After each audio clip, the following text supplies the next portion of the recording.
Zein da kori? Tordoka, Eta zer gertatzen zaio koriri? pasatzeiala barkuak. Plastiko asko boltsa jantzula. Zer uste zuen korik zela? Marmoka. Se vuelta mandazen boltsa. Boltsa tregatzia. Euskal Herrikoa da kori? Ez. Angola. Angolakoa! Hau guztia orilla dana da Afrika, eta Angola da Afrikako herrialde bat.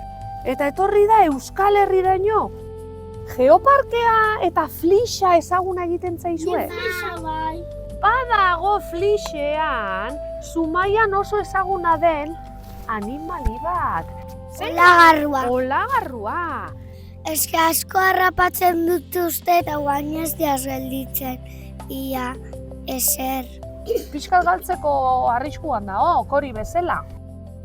Hemendikan gutxira jungo da gure ikastolatik mundu zabaleko beste ikastola eta ikastetxe askotara, baino gu koriri emango diogu oparitxo bat, ze koriri ez zaio bat ere gustatzen bakarrik egotea. Zein da hau?